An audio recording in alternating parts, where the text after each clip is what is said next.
Dans cette deuxième partie sur les composants, nous allons voir comment la chaleur est émise par un radiateur notamment. Et on s'intéressera ensuite aux différents composants qui permettent de sécuriser l'installation et aussi d'optimiser le fonctionnement de l'installation. Tout d'abord, l'émission de chaleur. Donc là, on reconnaît un radiateur ici. Et ici, un plancher chauffant qui est en mode de réalisation où le tuyau en PER a été placé sur un isolant. Donc le radiateur, c'est un échangeur de chaleur. Il va échanger la chaleur entre l'eau qui circule dans le radiateur et l'air qui est le milieu ambiant dans lequel on se trouve. Pour optimiser l'échangeur de chaleur, pour en tout cas l'améliorer, il faut augmenter la surface d'échange et ou augmenter la température moyenne. Un corps chaud va émettre plus de chaleur, un corps plus grand va émettre plus de chaleur aussi. Alors, les planchers chauffants ont une très grande surface, donc ils n'ont pas besoin d'être très chauds. D'ailleurs, ce serait très désagréable de marcher sur un plancher très chaud. Et si le radiateur est petit, il faudra que l'eau soit très chaude. Alors, quelle est la puissance échangée par un radiateur? Soit on se place du point de vue de la paroi du radiateur, soit on se place du point de vue de l'eau. Voilà le radiateur qui a été dessiné ici. L'eau arrive par ici, l'entrée, et ressort par là. Et le radiateur a une température de paroi notée TP. La puissance échangée est proportionnelle à l'écart de température entre la température de l'air, la pièce, et la température moyenne du radiateur. Avec S la surface et K un coefficient d'échange thermique. Si on se place maintenant du point de vue de l'eau, la puissance échangée, vous reverrez dans différentes matières, est égale à QM Cp delta T. Donc QM c'est ρ QV, CO capacité, c'est la capacité thermique de l'eau, qui vaut 4180 joules par kilogramme par Kelvin, alors que ρ vaut 1000 kg par mètre cube, et QV dépend de l'installation. Et là, on prend par contre le delta T entre l'entrée et la sortie. Il faut bien faire attention ici, entre ce delta T là et celui-là qui n'a rien à voir. En l'occurrence, TP ici, c'est la température moyenne entre l'entrée et la sortie, environ.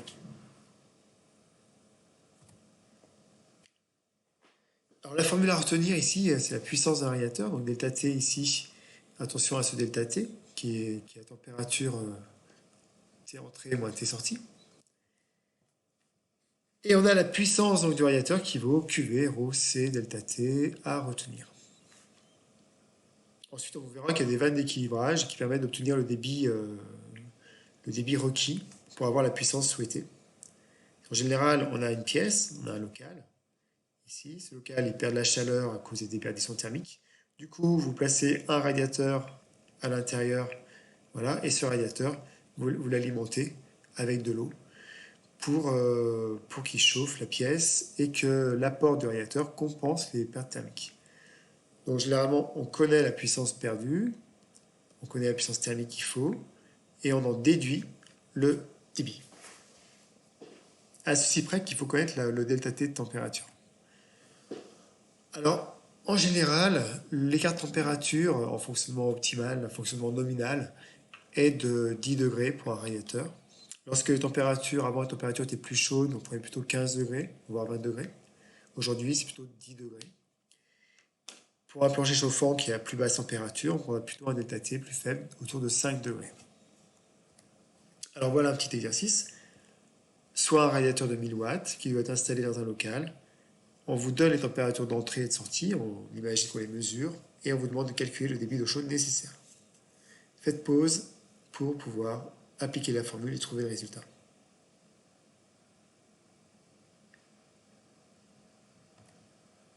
Voilà le résultat, on trouve donc en litres par seconde 0,024 litres par seconde. Donc la fonction d'un radiateur est d'émettre de la chaleur, bien sûr, Il doit donc être parcouru par le fluide caloporteur, qui est l'eau, et il faut pouvoir régler la quantité de chaleur émise. On n'a pas toujours besoin de la même quantité de chaleur, puisqu'il ne fait pas toujours la même température à l'extérieur, et donc les pertes thermiques de la pièce ne vont pas être toujours les mêmes. Alors le radiateur doit être rempli d'eau, c'est mieux, être suffisamment alimenté en eau, et qu'on puisse régler et réguler la température. Si on veut qu'il soit rempli d'eau, bah, il ne faut pas qu'il y ait d'air, parce que s'il y a de l'air dans le réseau, ça va bloquer la circulation d'eau, et donc du coup, il va falloir mettre des purgeurs d'air. Si on veut qu'il soit suffisamment alimenté, il va falloir équilibrer le réseau pour pas qu'il y ait trop de débit dans un radiateur, pas assez de débit dans l'autre. Et on mettra donc des vannes d'équilibrage où on jouera sur les T de réglage des radiateurs, comme on le verra par la suite. Et pour régler et réguler la température, il faut donc modifier le débit dans le radiateur. Et pour cela, on pourra utiliser une vanne réglable ou une vanne thermostatique. Alors on commence directement par les purgeurs d'air. Purgeur d'air, c'est un purgeur d'air qu'on qualifie d'automatique. Pourquoi automatique? Parce qu'on a besoin de rien faire. Il est placé sur un point haut, voilà une canalisation, par exemple, un petit point haut, et hop, on va placer un purgeur d'air si c'est un point haut, parce que l'air qui va être piégé dans le circuit va venir être piégé dans le petit purgeur ici. Et voilà, donc le fonctionnement du purgeur d'air, c'est le suivant. On le voit ici sur le dessin. S'il y a de l'air, ici il y a de l'air qui est présent, le flotteur qui est là va descendre. Et quand il descend, il va ouvrir le petit passage qui est ici. Lorsque l'air est sorti, le flotteur remonte et via le mécanisme ferme le petit passage, ce qui fait que l'eau ne s'échappe pas. Ensuite, un des organes qu'on va retrouver beaucoup sur les installations, ce sont les vannes. Et les vannes, elles ont deux objectifs. Soit vous voulez stopper le débit très rapidement. Il faut alors être capable, avec une vanne quart de tour, parce que la vanne, ici, je dessine le tuyau, hop, la vanne, là elle est fermée, je redessine le tuyau, et là elle est ouverte. Donc avec un quart de tour, on peut ouvrir ou fermer la vanne. On la qualifie aussi de boisseau sphérique, on va la revoir. Ou alors, la deuxième fonction des vannes, c'est de modifier le débit. C'est des vannes de réglage. On prend des vannes alors qui permettent de faire des tours, assez fins pour pouvoir régler assez finement le débit. Le symbole de la vanne dans les deux cas, c'est le même, c'est celui-là. On peut parfois rajouter, il y a plusieurs sortes de légendes, mais on peut rajouter aussi ici une action manuelle sur la vanne. Parfois, il y a aussi un symbole ici pour dire que la vanne est automatisée. Alors, voici un robinet à soupape. Donc, c'est un robinet qui permet de régler le débit. En faisant tourner le volant de manœuvre ici, on va faire remonter la tige qui est ici et ouvrir. Voilà. Cette partie-là s'appelle le siège. Et le siège va être fermé par une soupape ou un clapet ou un pointeau. Ce qui fait qu'on appellera ça un robinet à soupape, à clapet, à piston ou à pointeau. Voilà le piston. Alors le piston c'est un petit peu différent. Il y a des trous à ce niveau-là, ici, qui sont bouchés par le piston. Et quand le piston est retiré, ben, le passage est possible dans les trous qui sont ici. Voilà une autre vue avec le clapet qu'on voit ici et le corps du robinet. Donc on voit que l'eau passe quand même pas facilement, même quand c'est totalement ouvert. Il y a un cheminement de l'eau et donc forcément une perte d'énergie, une perte de charge à ce niveau-là. Voici des vannes guillotines qui permettent aussi de faire un réglage assez fin. Donc quand elle est ouverte, par contre là il n'y a quasiment pas de perte de charge. Et puis maintenant on passe aux vannes d'arrêt, aux vannes quart de tour, avec le boisseau sphérique qu'on voit ici, et le trou qu'on voit à ce niveau-là. L'eau pourra passer. Et ici la manette pour actionner la vanne. Alors lorsqu'elle est ouverte complètement, il n'y a pas de perte de charge, l'eau passe complètement dans le trou. La vanne est équivalente à un tuyau ouvert. Et l'utilité, c'est d'avoir un débit total en un quart de tour de levier de commande. Alors parfois, vous retrouverez sur certaines manips des vannes quart de tour pour régler un débit, mais c'est pas l'utilité, c'est pas le but. Voilà une autre photo. Notre vanne extérieure ici vue en coupe. Voilà. Donc maintenant, on va s'intéresser aux différents organes qui permettent de sécuriser le fonctionnement. En effet, le risque, c'est la pression, à cause de la température.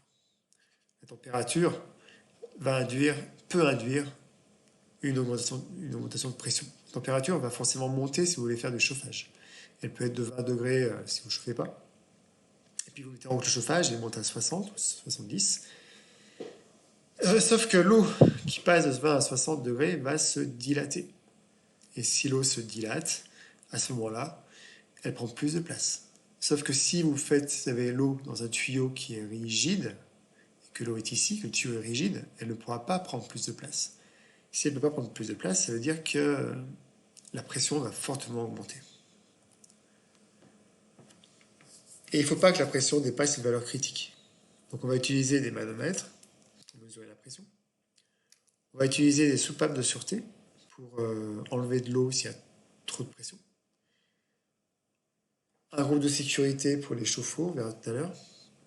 Et surtout un vase de dilatation ou vase d'expansion.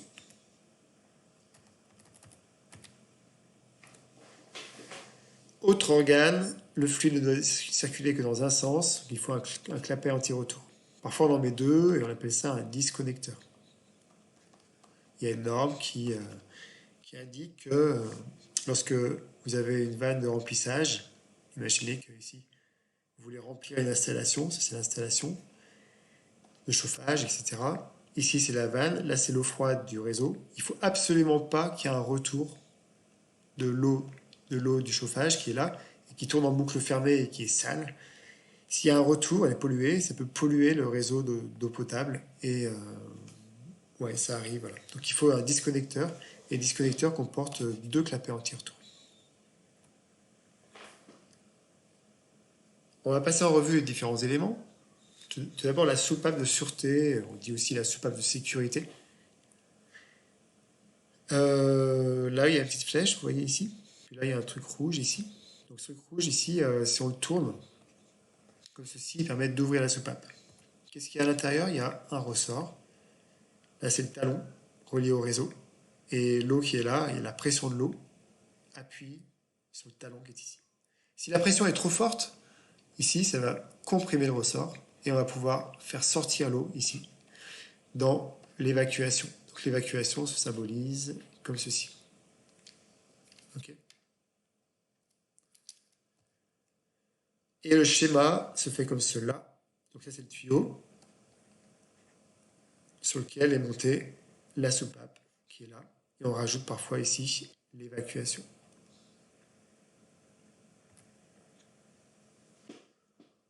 Alors d'autres types de soupapes, je passe, ça n'a pas d'intérêt. Donc on voit la soupape ici, en sortie de chaudière. On voit le brûleur ici. La soupape, donc on voit qu'elle est représentée avec un ressort.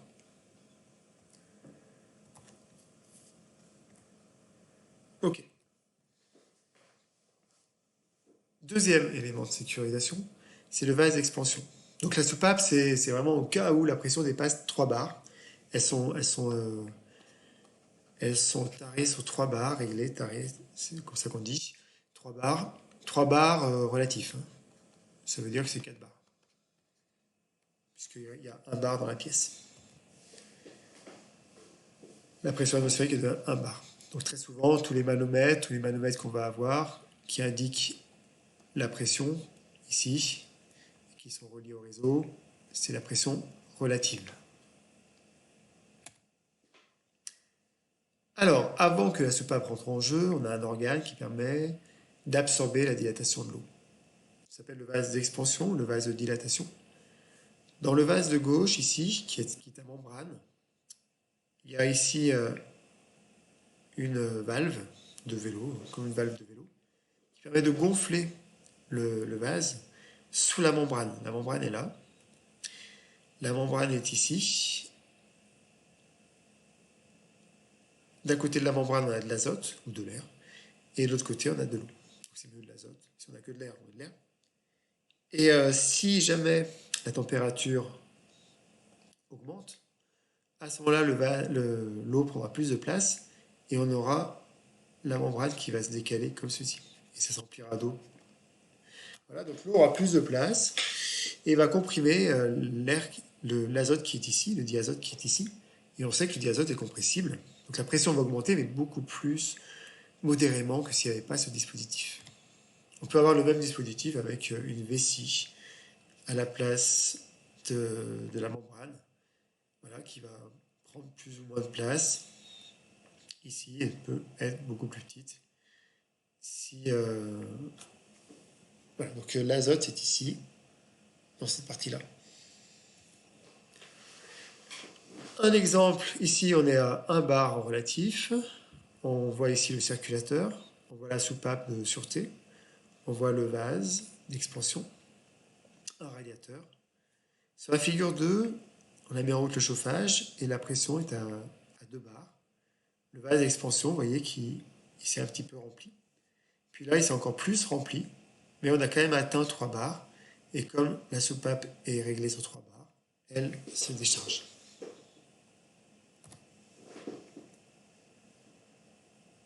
Alors on dimensionne aussi les vases d'expansion, je ne vais pas rentrer dans le détail. Il y a des docs en TP s'il faut, sur Internet.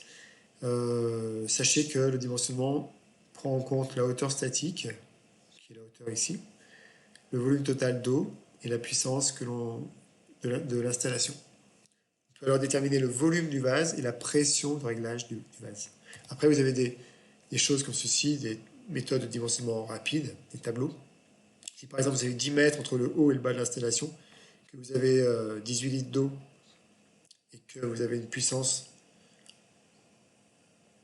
de 30 watts, vous allez avoir ici, pardon, la capacité est ici, 310, vous devrez avoir, alors je reprends, si vous avez 10 mètres de hauteur entre le bas et le haut de l'installation, si vous avez une puissance, une chaudière de 30 watts, 30 kW, pardon, et une capacité d'eau totale de 310 litres, il faudra un vase de 18 litres gonflé à 1 bar.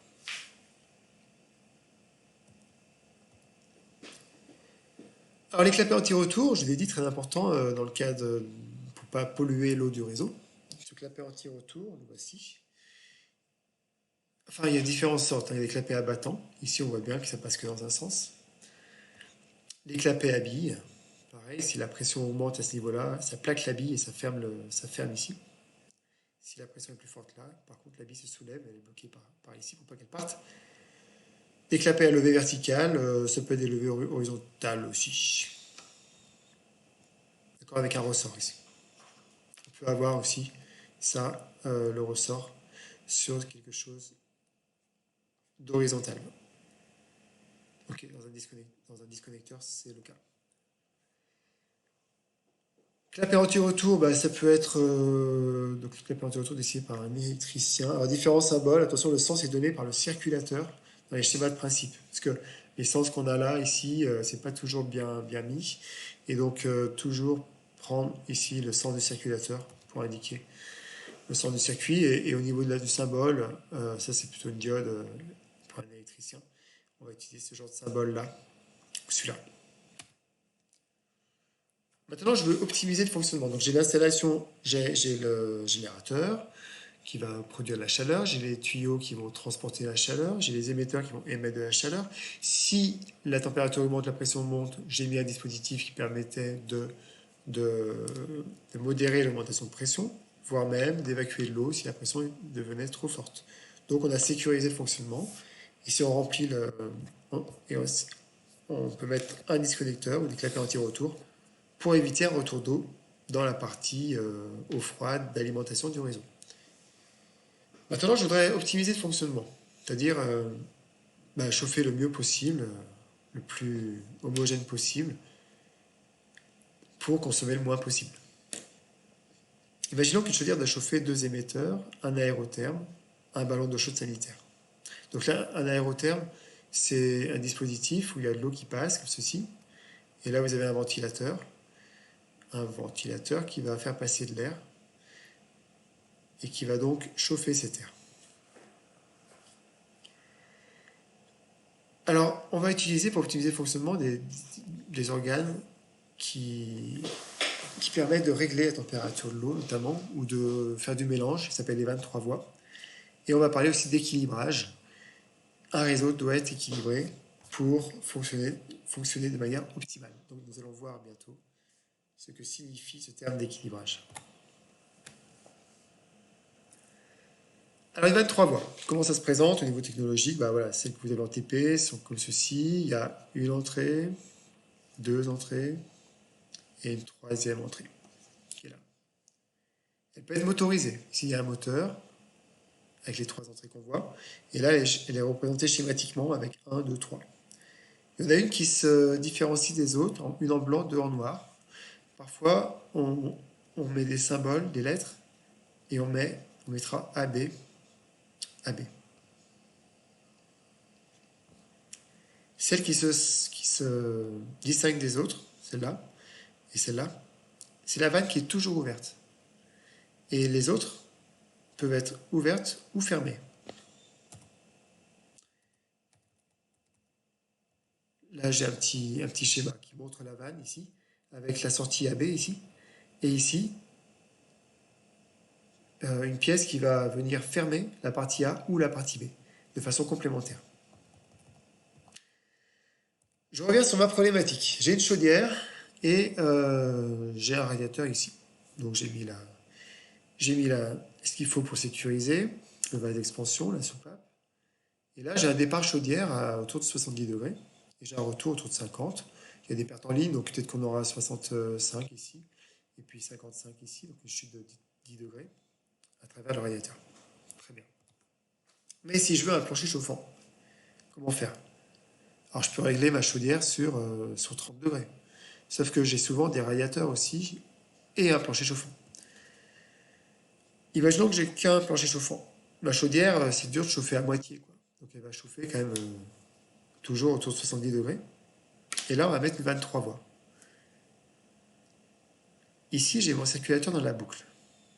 Il faut savoir que si vous avez un circulateur, ça fait augmenter la pression ici, ça fait diminuer la pression ici. Puis la pression s'écoule du plus vers le moins. Donc là, vous aurez ici un passage. Voilà. Et donc, vous avez un retour, le retour de l'eau, ici, revient se mélanger ici. Donc, il y a un mélange de l'eau à 70 degrés et de l'eau qui est plus froide, ici, plancher chauffant. Donc, mettons que on soit à 35 degrés ici, 30 degrés ici. Là, on va être à 30 ou à 28, il y a des pertes. Et ça va remélanger avec 70 degrés. Et on fait un mélange pour être à 35 degrés. Voilà l'intérêt du 23 voies, l'un des intérêts du 23 voies. Donc celle-là, elle est utilisée en mode mélange.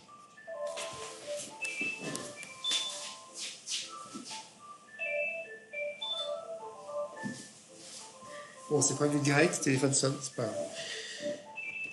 Ensuite, vous avez ici un départ chaudière, à 70 degrés aussi. Et vous avez une bouteille de mélange.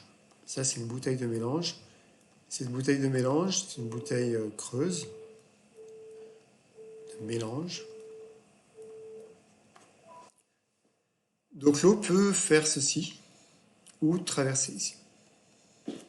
Ce qui fait que on va découpler la partie génération, la partie émission.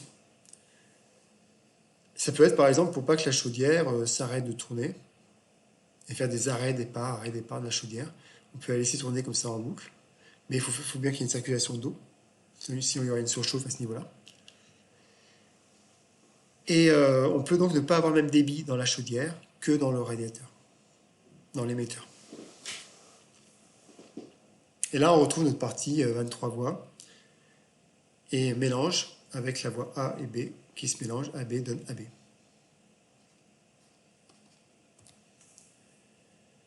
Donc la 23 voies, je l'ai montré tout à l'heure déjà. C'est un type de technologie ici. On tourne le volant ici et on peut fermer B, fermer A, mais on ne peut pas fermer AB. AB reste toujours ouvert.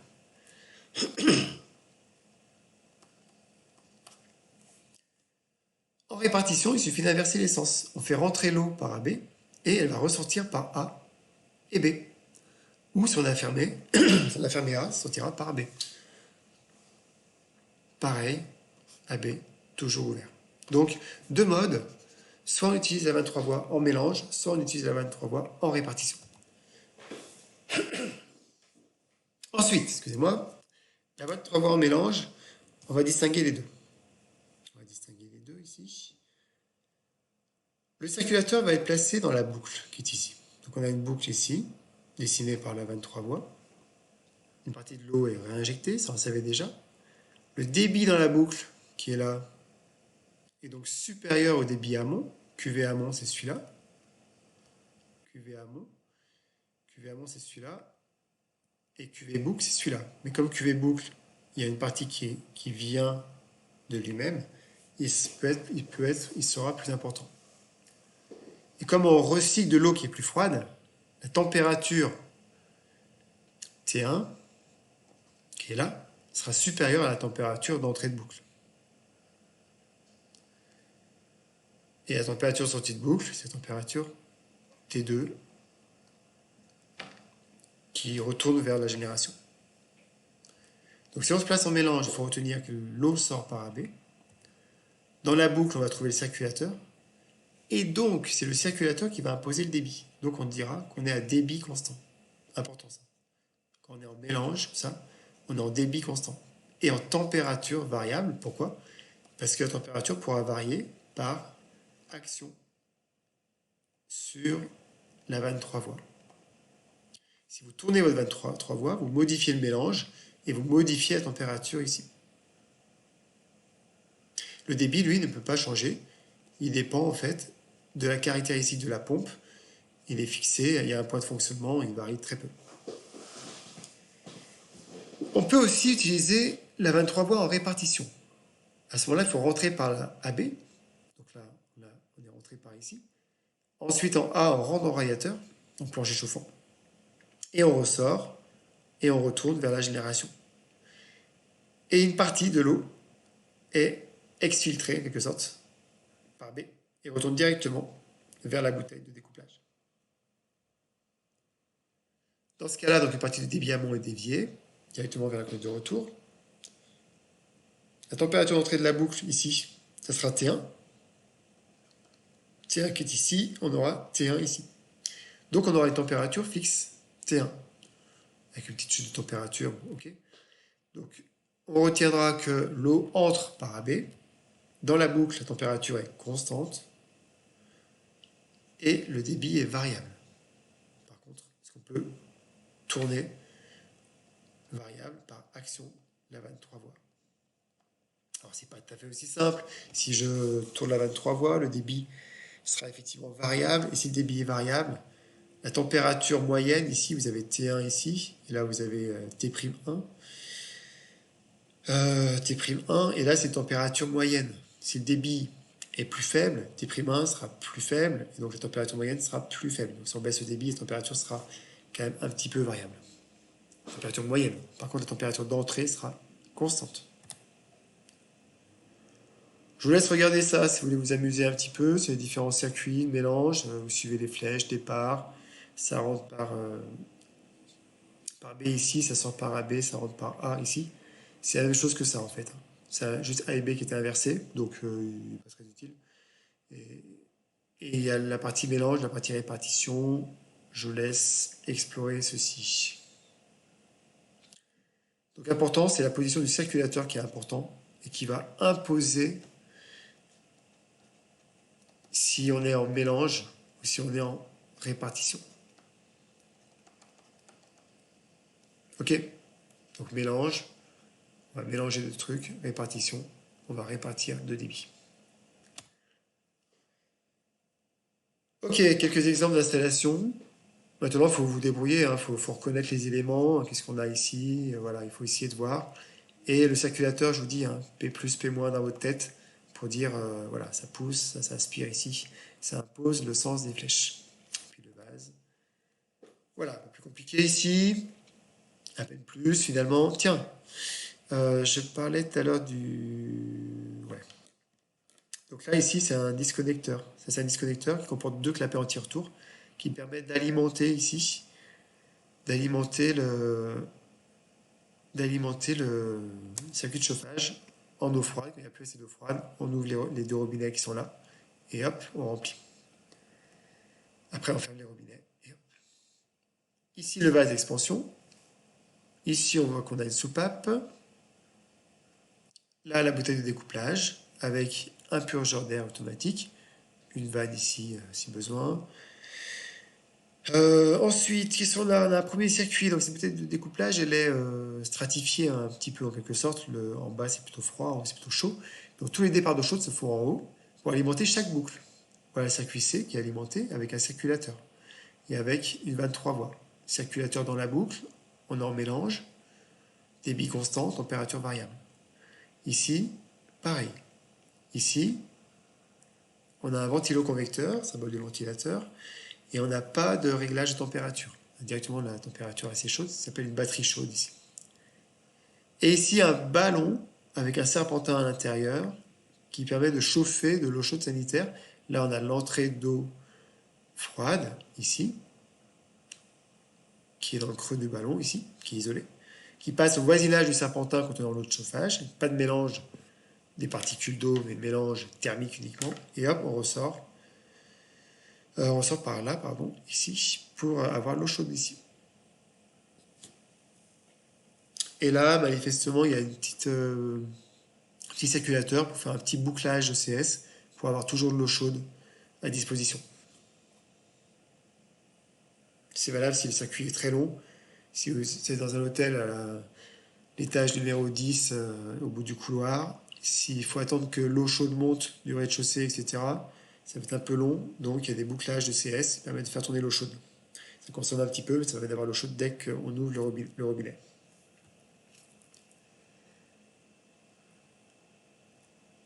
Bon, voilà ce que j'ai déjà dit. On repère des vannes. Le vase d'expansion. Ouais, ça, je ne l'ai pas dit, le vase d'expansion permet de fixer les références de pression aussi, dans le circuit.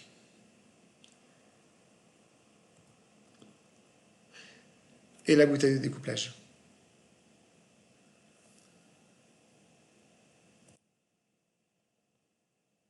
Équilibrage d'un réseau. Tiens, qu'est-ce que c'est que ça? Donc un réseau, imaginez que vous ayez une génération ici. Générateur, on va pas imaginer, on le voit ici, on a ici un circulateur, et puis on va alimenter les différents radiateurs, ici. Et là, il y a un retour. Voilà la première boucle. Deuxième boucle, ça prend le même chemin, hop, ça va plus loin ici, plus loin, hop, retour. Imaginez maintenant que vous avez un radiateur, mais qui est tout au bout, etc., qui est très loin. Voilà, avec puis il y a un circuit compliqué, il y a des coudes, etc. Hop, ça revient là. On a parlé de résistance du circuit. Pour alimenter ce radiateur-là, il faut passer par ici. Ok, il n'y a pas beaucoup de chemin, pas trop de coudes. Hop. Pour alimenter le radiateur qui est tout au bout, au fond, et où il y a beaucoup d'accidents de coudes, etc., vous allez avoir plus de résistance. L'eau préférera passer dans le circuit le plus facile. Si vous avez un passage ici ou un passage comme ça, vous aurez un plus gros débit ici que là. Or, si vous avez un petit radiateur qui est ici, il va être donc très peu alimenté en eau. Et s'il est peu alimenté en eau, sa température moyenne sera plus faible et sera insuffisante pour subvenir aux moyens de la pièce dans laquelle il se trouve. A contrario, celui-là, il va être favorisé. Et donc, on risque d'avoir trop chaud, c'est pas très grave, parce qu'on peut fermer le robinet. Alors qu'ici, même le robinet ouvert, il y aura trop de... Voilà. Alors si on ferme celui-là, ça peut être dans l'autre, mais c'est pas optimisé.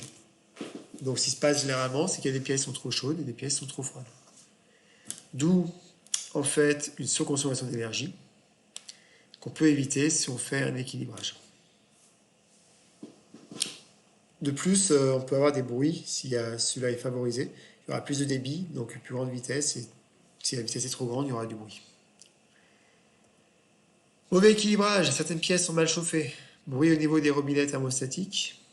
Donc les robinets thermostatiques, je n'en ai pas parlé. Si elle se présente sous la forme d'un robinet comme ça, ça c'est votre radiateur. Après, et ce robinet-là, il est gradué. On peut le tourner ici, c'est pas très visible comme ceci. Ce qui est important ici, sur le robinet thermostatique, c'est juste de savoir que, en fait, il y a une tige. Donc l'ouverture du, donc le passage de l'eau se fait ici. Et là, vous avez une tige qui peut être réglée en fonction du réglage du robinet et qui permet, euh, alors c'est un peu confus, vous regarderez, mais en gros, c'est un robinet automatique. Lorsque la température de la, de la petite tige qui est ici est suffisamment haute, elle se dilate et elle ferme le robinet. Et on peut régler l'éloignement de la tige par rapport à l'obturation. Je vous renvoie sur les sites robinet thermostatique pour les plus curieux. Consommation d'énergie, donc une plus faible consommation d'énergie s'il y a un bon équilibrage et une trop forte consommation d'énergie, un mauvais équilibrage. Et si l'équilibrage est bien effectué, il y a une bonne alimentation de tous les radiateurs et pas de bruit, peu de bruit. Donc le mieux en fait, c'est d'avoir un truc assez symétrique, quoi. Il faudrait que les boucles qui alimentent tous les radiateurs aient à peu près la même distance et pas avoir une petite boucle d'un côté et des grandes boucles de l'autre. Donc plus votre réseau sera symétrique, mieux c'est. Rappel, la puissance thermique des différents émetteurs dépend du débit d'eau chaude, QV, c'est associé à une puissance en watts. Si vous avez un débit insuffisant, vous aurez une puissance insuffisante, et donc un chauffage insuffisant. Pour comprendre grossièrement, donc le réseau hydraulique est constitué de plusieurs boucles. Dans la branche principale se trouve le circulateur, qui est là. Chaque boucle a une résistance au passage de l'eau. La résistance de chaque boucle doit être identique, sinon les débits nominaux ne seront pas atteints. Et la boucle défavorisée aura un débit inférieur au débit souhaité, etc. Donc ici, on voit que c'est bien chauffé, celui-là, et celui-là, il n'est pas assez chauffé.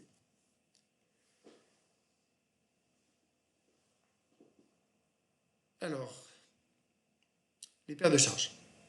Il y a des paires de charge régulières dans les tuyaux et des paires de charge singulières à chaque fois qu'on a un obstacle, un coude ou une vanne. Et on définit la boucle défavorisée comme la boucle qui a le plus de pertes de charge. Donc nous, quand on fait l'étude sur le papier, on dit ce radiateur, je veux qu'il y ait tel débit, parce que je veux qu'il ait telle puissance. Donc j'impose les débits. Donc je connais les débits partout sur mon papier, et après je calcule les pertes de charge qui sont liées à ces débits. Si je trouve qu'une boucle a plus de pertes de charge que l'autre, beaucoup plus de pertes de charge que l'autre, le réseau sera déséquilibré. Alors que faire? C'est très simple. On a un organe de réglage en bas du radiateur qui s'appelle le T de réglage, qui est ici, qui se représente plutôt comme ceci, en fait. J'arrive pas, il y a un petit bug sur ma tablette. Voilà. Donc ici, j'ai mon radiateur. Et ici, j'ai mon T de réglage qui est une vanne. Je vais essayer de la refaire encore, mais je la remontrerai tout à l'heure, qui est une vanne coudée comme ceci. Et là, il y a un petit cache. Si on l'enlève, on peut, avec une clé Allen, une clé hexagonale, on peut fermer ou ouvrir la petite vanne qui est ici. Et donc, augmenter la perte de charge du radiateur ou la diminuer. Et puis, il y a des vannes d'équilibrage pour jouer sur l'équilibrage de plusieurs branches, plusieurs radiateurs, toute une branche, qui est comme ceci, l'eau passe comme ceci, hein, et là, on peut fermer la vanne ici. En plus de ça, on a une prise de pression à ce niveau-là, avant la vanne, et une prise de pression avant et après la vanne. Ce qui fait qu'avec ces deux prises de pression, c'est très intéressant. On peut venir placer un appareil ici et avoir delta P. Et à partir de delta P, on peut calculer le débit. Donc ces vannes d'équilibrage, pour équilibrer, c'est bien de connaître le débit qui passe. On va pouvoir équilibrer jusqu'à avoir le débit qui nous intéresse. Sauf que quand on équilibre un côté, ça déséquilibre l'autre. Donc il faut le faire plusieurs fois, à différents endroits. Donc voilà, imaginons que l'étude montre que les débits souhaités sont ceux qui sont indiqués. On va régler les T de réglage ici pour avoir les débits souhaités. On peut aussi décomposer en modules, si on a plusieurs bâtiments ou plusieurs étages. Chaque ensemble se comporte alors comme un radiateur. Et on pourra mettre à ce moment-là, en plus des T de réglage, on pourra mettre une vanne d'équilibrage sur chaque départ ou chaque retour. Donc voilà, les vannes d'équilibrage qui permettent d'équilibrer un paquet d'émetteurs. Un petit mot sur l'équilibrage du circuit de bouclage ECS. Vous avez l'ECS, c'est des robinets. Imaginez que les robinets qui sont loin, ici il y a une boucle froide, parce qu'elle ne tourne pas. Et si vous appelez, si vous ouvrez ici, il faudra un petit peu de temps pour que l'eau chaude arrive. Donc ce qu'on fait, c'est qu'on fait ça, on met un circulateur en plus pour faire circuler en permanence l'eau chaude dans les tuyaux, même si on n'appelle pas d'eau chaude. Voilà, je passe, si vous voulez être intéressé par ça. Donc ici, on peut mettre des vannes d'équilibrage qui ont une autre tête. Voilà pour cette partie-là. Il nous reste une dernière partie à voir sur les composants.